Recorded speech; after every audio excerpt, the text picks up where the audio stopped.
What I'm about to tell you happened in the spring of 1997, and while I've woven together details from multiple farm families across Iowa and southern Minnesota, every piece of equipment I'll mention, every financial figure, every generational conflict you're about to hear, it's all drawn from documented cases, agricultural census data, and conversations with farmers who lived through the exact moment when American agriculture split into two worlds: the old guard who'd survived the farm crisis with caution and cash, and a new generation ready to bet everything on technology they'd only seen in brochures.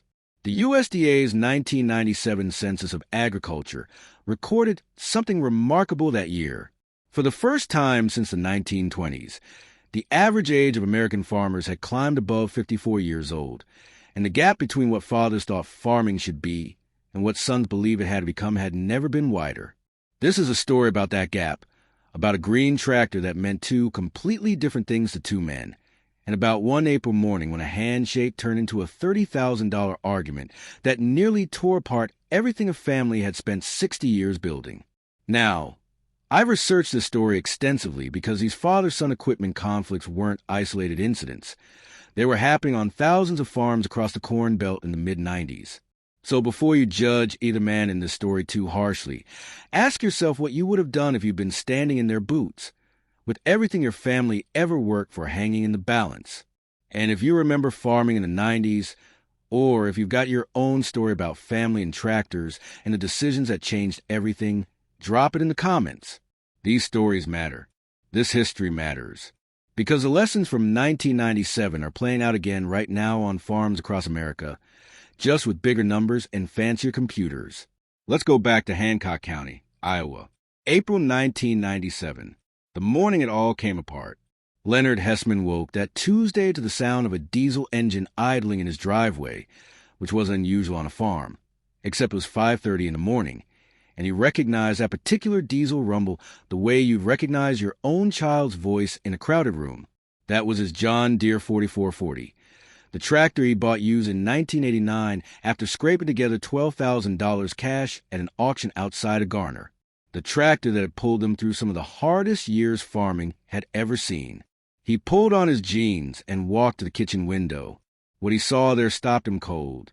His son Danny was backing the 4440 up to a gooseneck trailer, and standing in the driveway, clipboard in hand and grinning like a man who just made the sale of the month, was Rick Paulson from Paulson Implement, the Case IH dealer out of Forest City.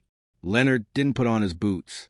He walked out onto that front porch in his socks, and the April cold coming up to the concrete felt about as warm as what was moving through his chest right then. "Daniel," he said, just the one word.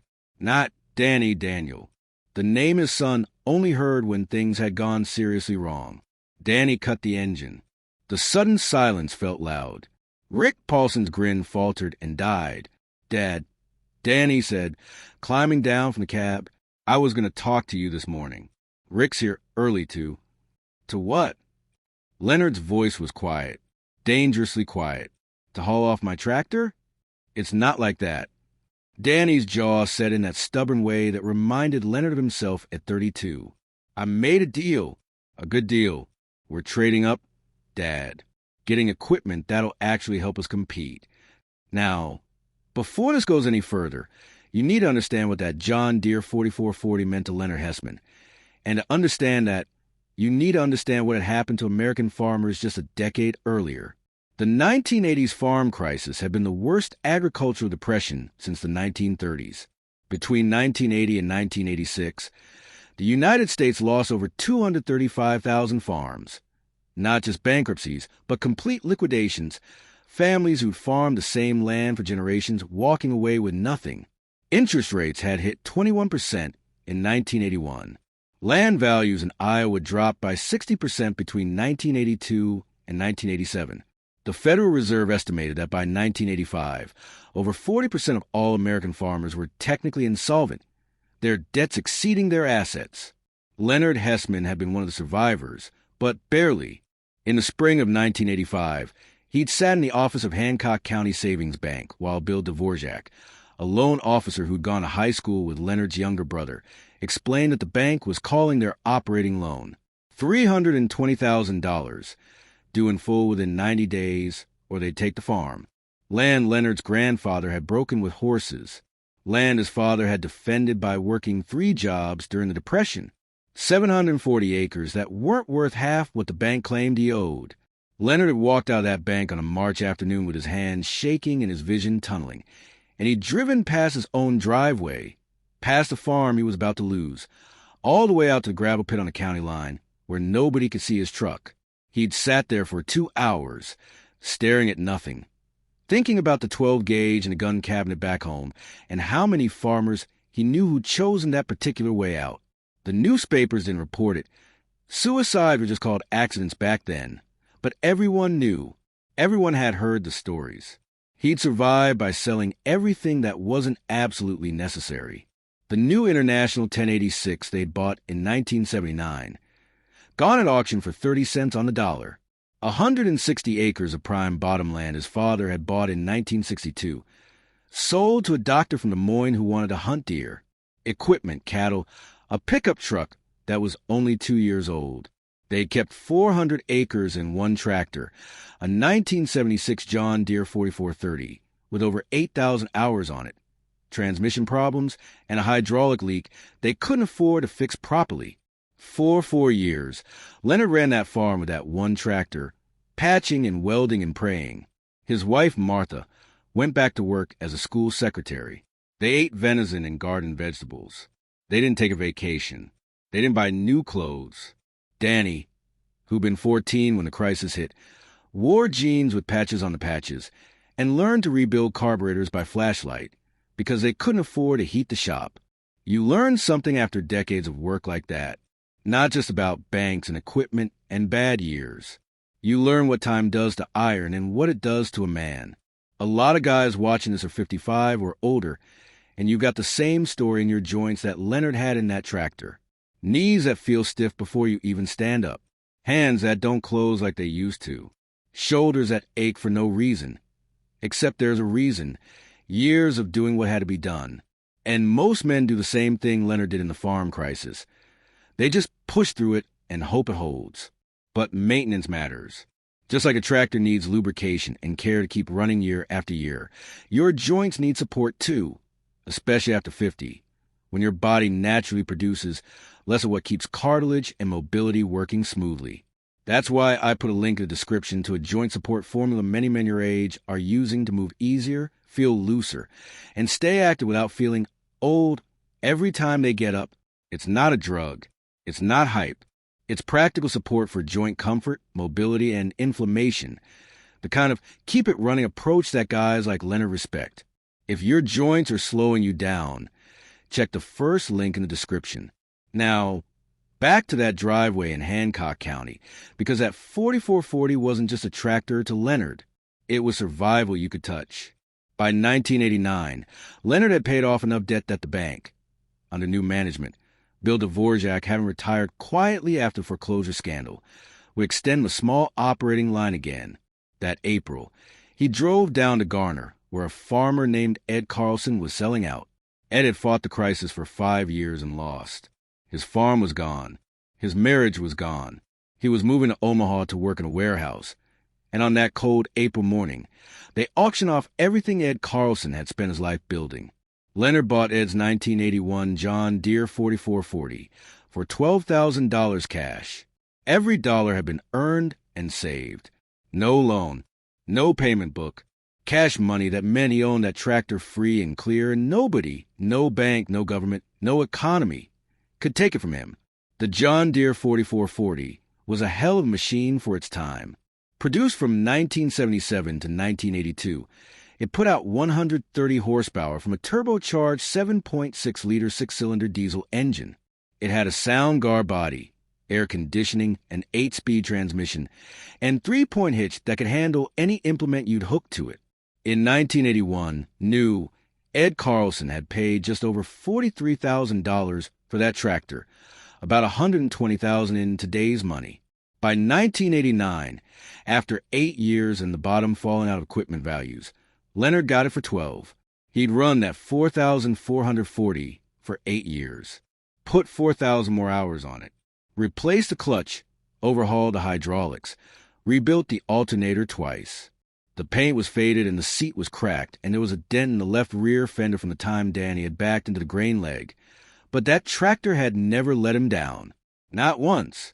It started every morning, pulled every load, and when Leonard sat in that cab with his hands on the wheel and the engine rumbling underneath him, he remembered every single dollar he'd saved to pay for it, every single month he'd survived after the bank told him he wouldn't.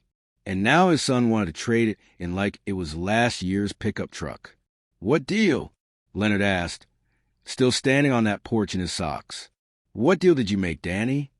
Danny glanced at Rick Paulson, then back at his father. A 1996 case IH 7240 Magnum. 175 horsepower, power shift transmission, GPS ready, factory warranty still good for another year. It's the future, Dad. The tractor we need if we're going to expand like we planned. And what does this future cost? Retail is $84,000, Rick interjected, trying to sound helpful. But with the trade and the financing program case IH is running this spring. How much? Leonard cut him off, still looking at Danny. $53,000 finance, Danny said. Rick's giving us $14,000 trade for the 4440, and with the spring sales incentive program, we're at 5.9% interest over 7 years. The payment is $780 a month, which we can swing easy with the expansion acres we're picking up from the Anderson place. Now, let me pause here and give you the context Danny was working with, because it wasn't crazy thinking, not on paper. 1997 was a boom year in American agriculture. Corn prices had climbed to $2.70 a bushel that spring, up from $1.50 just 2 years earlier. Soybeans were pushing $7. The federal government had passed the Freedom to Farm Act in 1996, which changed subsidy programs and encouraged farmers to expand. Land rental rates were still reasonable. The economy was growing. The internet was just starting to change how farmers bought inputs and sold grain. Precision agriculture was a new buzzword. GPS guidance systems, variable rate application, yield mapping. The magazines were full of it. The farm shows were selling it. Every 30-year-old farmer in the Midwest was hearing the same message. Get big or get out. And if you're going to get big, you need equipment that can handle it. The Case IH 7240 Magnum was a serious machine. Introduced in 1995, it represented everything modern farming was becoming. A 175 horsepower turbocharged diesel, power shift transmission with 18 forward speeds, comfort cab with air conditioning and stereo, 3-point hitch with electronic draft control and compatibility with the GPS systems that were just starting to appear on the market. It was the kind of tractor that could pull a 12-row planter or a 40-foot field cultivator without breathing hard. The kind of tractor that said you were serious, you were modern, you were competing, and Danny Hessman wanted to compete. He was 32 years old, married to a girl from Britt he'd met at Iowa State, father of 2 kids under 5. He'd studied agricultural business, interned at an implement dealership, come back to the farm in 1992 with a head full of ideas about how to do things better than his dad's generation. For 5 years, he worked alongside Leonard, spring and fall, 12-hour days and longer, watching his father nurse that aging John Deere through another planting season, another harvest, fixing things with baling wire and stubbornness. They'd had the conversation a dozen times. The farm needed to expand or it would die. For 100 acres couldn't support 2 families. The Anderson place, another 160 acres of good ground, was coming up for rent because old Dale Anderson was finally retiring and his kids didn't farm. If they could grab that lease, they'd be at 560 acres, enough to justify a second tractor, bigger equipment, maybe even a grain storage setup that would let them sell in the off-season instead of dumping everything at harvest when prices were lowest. Danny had shown his father the spreadsheets, the projections, the profit margins if they did it right. Leonard had nodded, said they'd think about it, and then did exactly nothing. Another spring passed, another year of waiting. So Danny had made the decision himself. He'd driven down to Forest City on Monday afternoon, sat in Rick Paulson's office, and structured the deal. The paperwork was in his truck. The bank had already pre-approved a loan. Danny had good credit, a degree, and enough equity as a farm partner that they didn't even require Leonard's signature. It was all legal, all proper. And it was breaking his father's heart right there in the driveway. You had no right, Leonard said quietly. That tractor isn't yours to trade. It's a farm asset. Danny shot back, and now some heat was coming into his voice. We're partners, Dad. Equal partners, like you said when I came back from college. This is a business decision. That tractor is paid for. No bank owns it. Nobody can take it. It's old. It's worn out. We're throwing money at it every season, keeping it running. It runs fine. It runs rough, Dad. The hydraulics are slow. The transmission slips in third gear. It doesn't have the power we need for modern equipment, and you know it. What I know, Leonard said, and his voice had that dangerous quiet edge again, is that when the bank was ready to take everything we had, when every smart person in this county said we were finished, that tractor kept going. That tractor, and hard work, and keeping our expenses down, and not borrowing money we didn't need, is why we're still here. That was 12 years ago. This isn't 1985. Dad, the farm crisis is over. The economy is good. We have an opportunity here. The economy was good in 1979, too. Land values were going up. Everybody said it would last forever, and then it didn't. There it was. The gap, the unbridgeable distance between a man who'd seen the bottom fall out and a man who'd only been a kid when it happened, who'd studied the crisis in textbooks but hadn't felt it in his gut, hadn't sat in his truck at the gravel pit wondering if today was the day he stopped fighting. Rick Paulson, who was experienced enough to recognize a family dispute that was way above his pay grade, cleared his throat. Folks, maybe I should come back later. Give you time to... No. Danny's voice was firm. The deal is done. The paperwork is signed. The loan is approved. We're doing this. Leonard looked at his son for a long moment. Then he looked at Rick Paulson. That 4440. You said you're giving $14,000 trade value. Yes, sir, Rick said carefully. That's a fair number for an 81 with that many hours, considering I'll give you $15,000 cash for it. Right now, today. The morning seemed to stop. A robin was singing somewhere in the elm tree by the machine shed. A meadow lark called from the fence line. The sound of traffic on Highway 69 carried across the fields. Dad, Danny said, don't do this. Leonard was still looking at Rick Paulson. $15,000 cash. You get your Case IH sale. My son gets his new tractor, and I get my 4440 back. Everybody wins. That's not how trade-ins work, Mr. Hessman. The 4440 is part of the deal. It's how we got the numbers where your son could afford. $16,000, Leonard said. Cash. Today. And I want it in writing that the tractor comes back to me personally, not as a farm asset. My name only.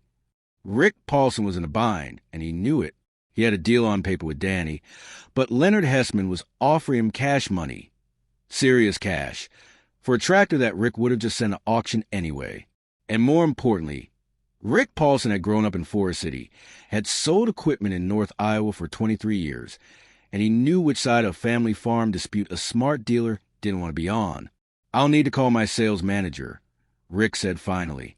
You've got 15 minutes, Leonard said. Then I'm calling Harlan Voss over at the John Deere dealer in Britt, and I'll see what he'll pay for a Case IH 7240 that hasn't even been delivered yet. It wasn't a bluff. Rick Paulson knew it wasn't a bluff. He walked to his truck, pulled out his cell phone, one of those early flip phones that looked like a brick, and made his call. Danny was staring at his father. You're going to pay $16,000 for a tractor you already own? Do you hear yourself? That's insane. What's insane, Leonard said, is borrowing $53,000 for a new tractor when we have one that works fine. It doesn't work fine. It works fine for me, Daniel. Maybe not for you. Maybe not for the kind of farming you think we should be doing. But it works fine for farming that's kept this place solvent for 60 years. Solvent isn't the goal anymore, Dad. Growing is the goal. Competing is the goal. And what do you think happens when grain prices drop? When the economy turns? When all these young farmers who are borrowing money for new equipment and expansion grounds suddenly can't make their payments? That's not going to happen. The economy is always fine until it isn't. They stood there in the driveway, father and son, 32 years of age between them, and 1,000 miles of philosophy. Danny saw opportunity and growth, and a future where the farm could actually support his family with something more than just survival.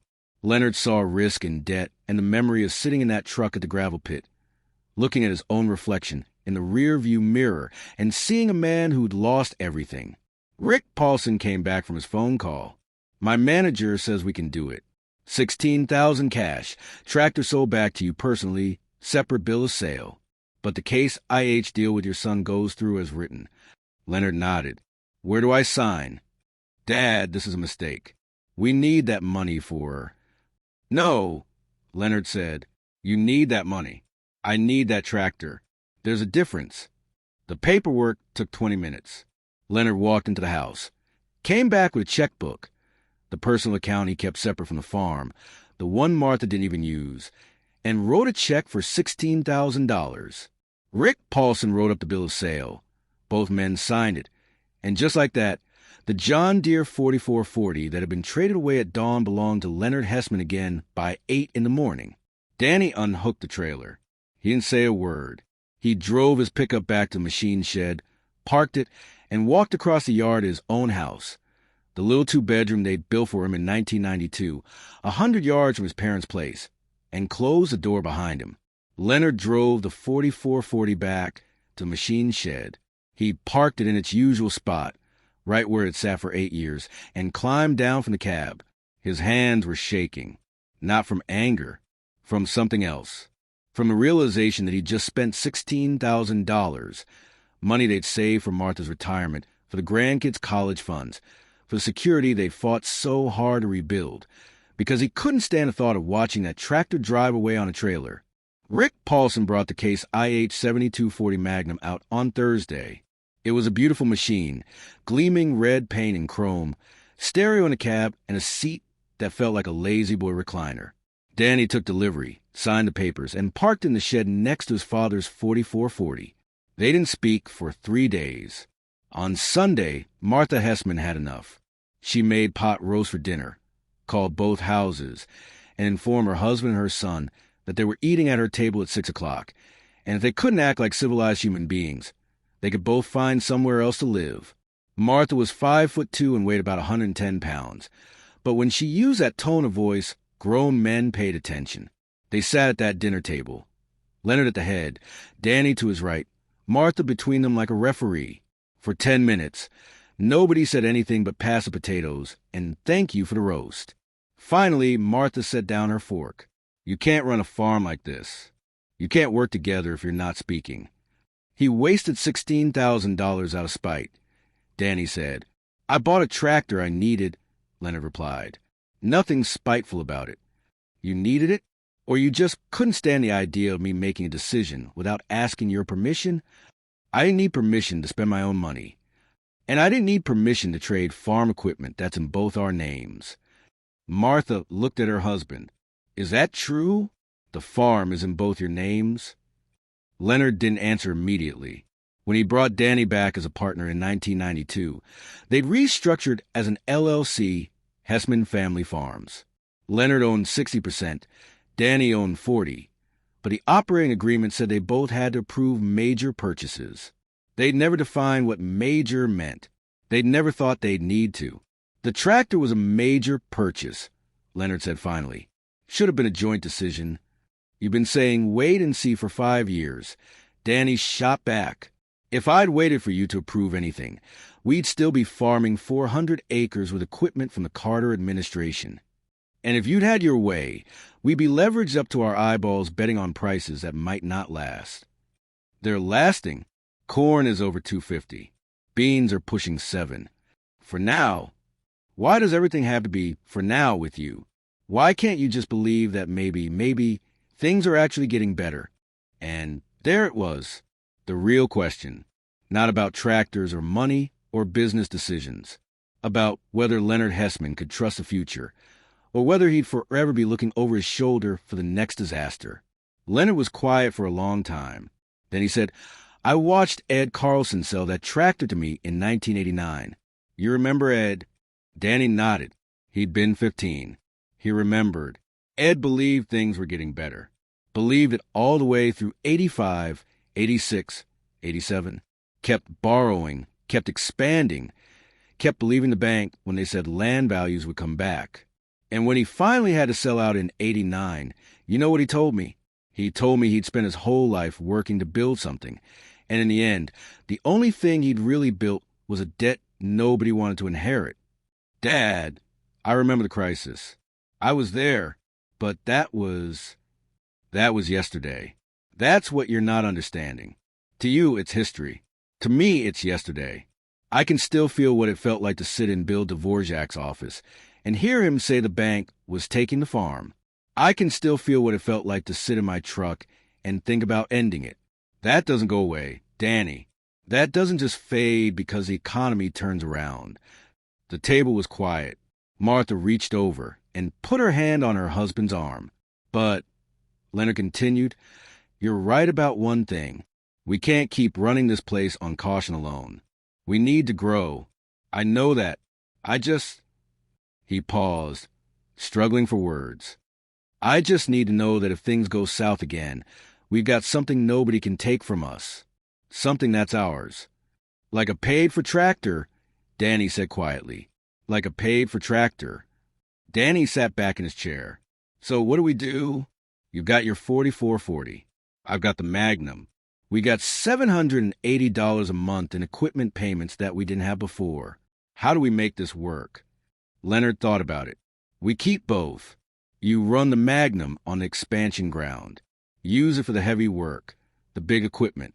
I'll run the 4440 on the home place, the lighter work. We split the payment. I'll cover half out of the money I would have spent on a used tractor anyway. You just spent $16,000 on the tractor you already had. You don't have money left for her. I'll sell the South 40, Leonard said. The piece along the creek that floods every spring. It's been nothing but headache ground for 20 years. I've had 3 different people ask about it in the last year for hunting. I can get $2,000 an acre, maybe more. That's $80,000 minus capital gains.